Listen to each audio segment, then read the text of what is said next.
Today, we're going to talk about something that's all around us, shaping our world in ways you might not even realize. I'm talking about these incredibly powerful but totally invisible tools. You'll find them in our hospitals, in our food supply, and, hey, even in our homes. We're talking about radioisotopes, what I like to call the world's hidden helpers. So, here's a question for you. What in the world connects cancer therapy, making our food safer to eat, and that little smoke detector up on your ceiling? I mean, it sounds like a riddle, right? They seem completely unrelated. You've got this super high-stakes medical procedure, something that keeps our groceries fresh, and a device that, we see every day but hopefully never have to use. But believe it or not, there's one single amazing technology that links them all together.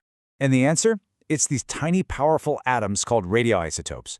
Yep, that's the secret ingredient. They're the hidden helpers, the invisible workers doing the heavy lifting behind some of the most incredible breakthroughs of modern life. So the big question is, what are they really? And how on earth do they manage to do so much? Okay, let's get into the nitty-gritty. So what is a radioisotope? Well, think of a regular atom, like carbon or iodine. A radioisotope is basically just an unstable version of that atom. It acts the same chemically, but there's one huge difference. Because it's unstable, it gives off a little bit of energy, a detectable signal of radiation. And that unique property, that's what turns them into the ultimate atomic detectives. So here's the really clever part. Scientists can take a normal compound, one that the body or a plant would use, and they swap out one of its regular atoms for a radioisotope. And just like that, you've created what's called a radioactive tracer. Since it's chemically identical, it goes on the exact same journey. But now, because it's giving off that little signal, we can follow it. We can track its every move. It's literally like putting a GPS tracker on a molecule. That's the best way to think about it. These tracers let us see things that are completely invisible otherwise. We can watch pathways inside the human body, see how a plant takes up nutrients, or even track wear and tear inside a massive engine. It's an incredible window into the unseen world. And, while that's all amazing, there's really no place where this tracking ability is more important, more life-changing than in medicine. This is a foundation for some of the most powerful diagnostic tools we have.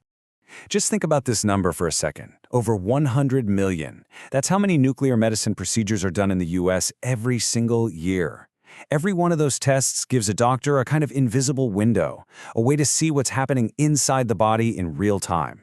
It's not an exaggeration to say this tech is absolutely fundamental to modern healthcare. And the precision here is just remarkable. It's like doctors have this whole toolkit of different tracers to choose from, depending on what they need to look at. For example, if they suspect a problem with your heart or lungs, they might use technetium-99 because it naturally gathers in damaged tissue. But they could also use thallium-201, which does the exact opposite. It shows them where the tissue is healthy. Then you've got things like iodine-131, which is perfect for spotting issues in the thyroid, or sodium-24, which can act like a little scout in your bloodstream, finding dangerous blockages. It's just so specific. Now, you have to understand, this didn't just improve diagnostics, it completely changed the game. Before this technique, which is called radioimmunoassay, or RIA for short, came along, well, you needed to have a lot of something in a sample just to detect it at all. RIA it changed everything. And this breakthrough, this incredible level of sensitivity, was the life's work of the brilliant researcher Rosalind Yalow. Her technique won her a Nobel Prize, and for good reason. It allowed doctors to find substances in such tiny, tiny quantities that it was impossible before. This breakthrough basically opened the door to modern medicine as we know it, everything from early cancer screenings to measuring hormones with incredible precision. Okay, so you might be wondering, how do hospitals even get this stuff?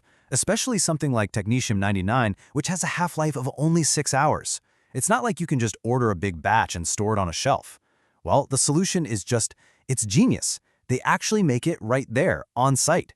They have this special generator that holds a different isotope, molybdenum-99, which lasts a lot longer. As it slowly decays, it turns into the technetium-99 they need. So they can just milk the generator, wash out the fresh TC-99 with a salt solution, and use it immediately for a patient. It's incredibly clever. All right, so we've seen how radioisotopes are amazing detectives, helping us see what's wrong. But they're not just for spotting problems. They're also an incredibly powerful tool for fixing them. So now we're shifting gears from diagnosis to actual treatment. So, how does radiation therapy actually work? The idea is really quite straightforward, but incredibly effective. You use high-energy radiation to zap cancer cells. The radiation damages their DNA so badly that they either die outright or, crucially, they lose their ability to divide and spread.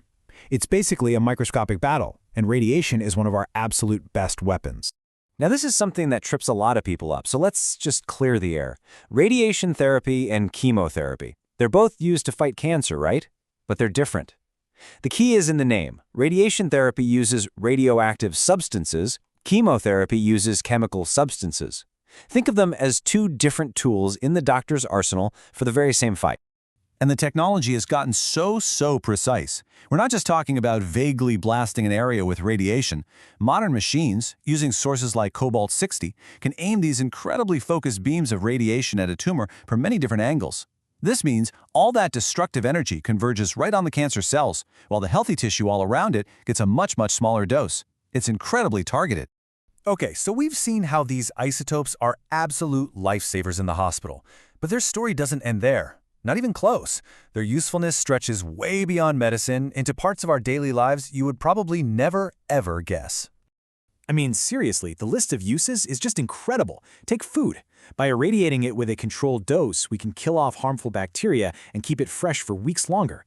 Or think about farming. Tracers help scientists figure out exactly how plants use fertilizer, leading to better crops and less waste. They're even used to sterilize pests to control insect populations, or in factories to make sure a sheet of aluminum foil is the perfect thickness without a single thing ever touching it. It's everywhere. But let's bring it even closer.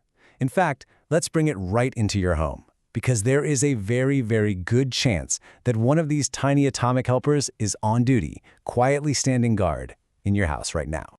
Yep, I'm talking about your smoke detector, specifically the ionization kind. Here's how that little lifesaver works. Inside, there's a teensy tiny amount of a radioisotope called americium-241. It's constantly emitting little particles that create a steady, predictable electric current in the air inside a small chamber. It's all just humming along until smoke gets in. Those smoke particles get in the way, they disrupt that nice steady current. The detector senses that drop in electricity and bam, the alarm goes off. It's such a simple, brilliant piece of physics, and it keeps us safe every single day. So when you put it all together, what does it all mean? It really comes down to just how versatile these things are. I mean, think about it. They're scouting for disease inside our bodies, they're on the front lines fighting cancer, and they're standing watch in our homes. Radioisotopes are, without a doubt, some of the most important, indispensable hidden helpers of our modern world. It really makes you think, doesn't it? So much of the world we've built, so much of our safety and our health depends on these forces we can't even see. It kind of leaves you with a big question. What other invisible forces are out there, quietly shaping our world without us even knowing?